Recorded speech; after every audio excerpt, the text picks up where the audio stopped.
Hello YouTube, it's Carrie here.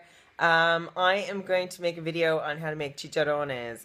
I'm going to show you the recipe I'm going to use is by a blog called The Nasty Bits that are doing a South American version of the chicharrones in which you basically slow braise them in their own, or yeah, kind of confit them first in their own fat and then turn up the heat at the end to deep fry.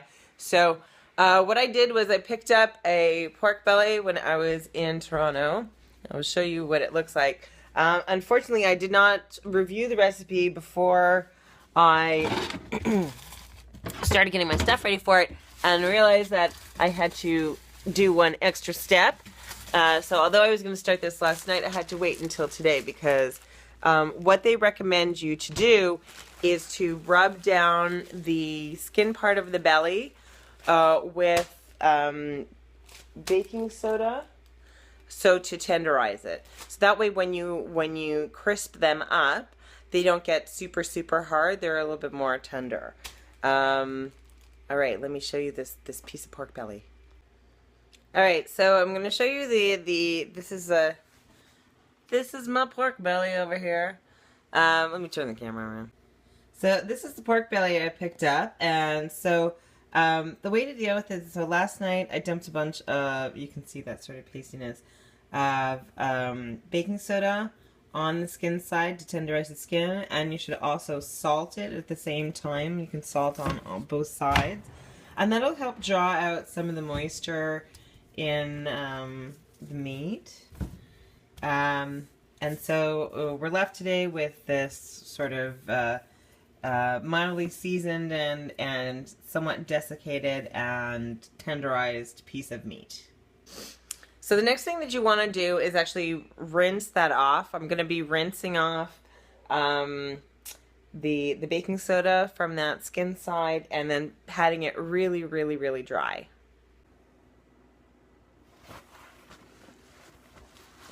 When you're drying it off, remember, just get all that moisture off. Use plenty of paper towels. And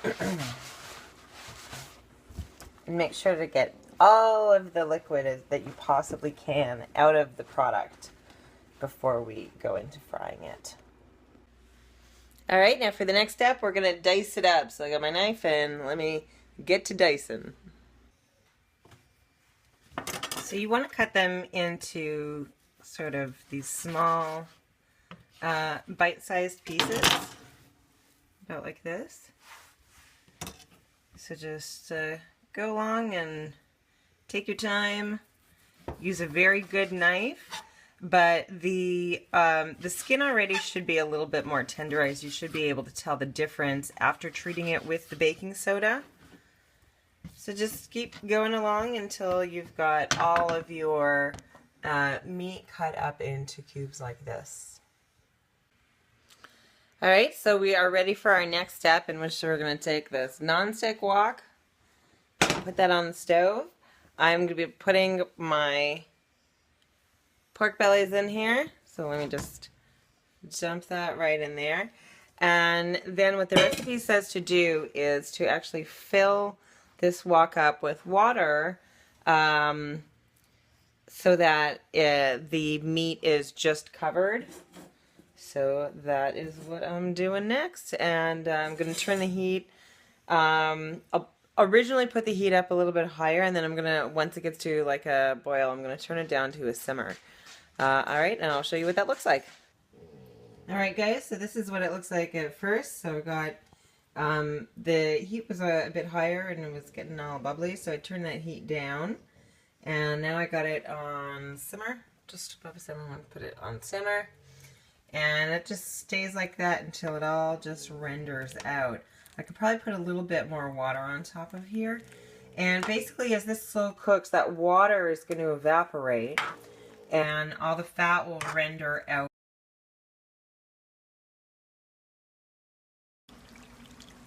Alright, so this is what it looks like. It's been slowly rendering down, and as you can see now, it's like most of the liquid is gone. At this point you want to be really careful with the heat and make sure it's turned down pretty low. I turned it down to the simmer at this point because you need it really low. Make sure you stir it and scrape that bottom and that everything is sort of loose, and that way you won't run into problems when you get to the part where you crank up the heat.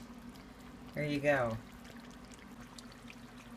Alright guys, as you can see as we go along, there is a color change happening. So we're getting caramelization on the meat here as we're slowly turning it up and starting the deep fry ending segment of cooking these things.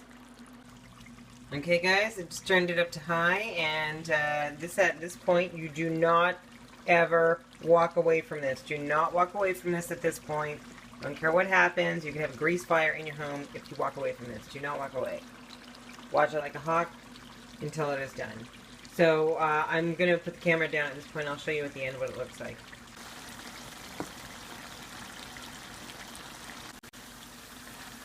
Okay, I think we're almost there. You really cannot stop stirring this. You will see the color change, the texture's changing, and you're trying to catch it right before that last moment. You do not want to burn these. Watch them very carefully. You might get some drier bits that you gotta take out, like lumps that are sort of like little bits of meat that are stuck to the bottom, and then everything will just sort of float around like it is right now. Okay, I actually took about half out here, so that it has more room to fry in, and it's working out better because these ones weren't really crisping up as much because I think there was just too much volume in there. So that's what I did for that problem, and hopefully these will crisp up and I can put the other batch in. Okay guys, I think we've reached the point. So there's, if you look, there's sort of like a golden, lots of golden amber hues, like some more dark hues on there, and that should be about right. Because of course we don't want it burnt, because then it'll be burnt. We want it just before in that nice dark caramelized spot where it is right now. Alright, as you can see, that's all the oil that's been, or the fat that's been rendered out of that pork belly. And I have two big piles of these yummy chicharrones. I think next time I'm going to do them a different way. Instead of cutting into small cubes, I'm going to leave the slabs and then just cut the notches. Because I've seen it that way. Alright, let's do the taste test. Let's see what these are like. Crunchy. Good. Yeah.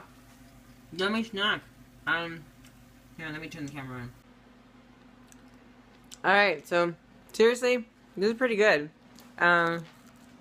Okay, so, I would say put it in an airtight container in the fridge. That's how to store it. And try to consume it maybe within a week.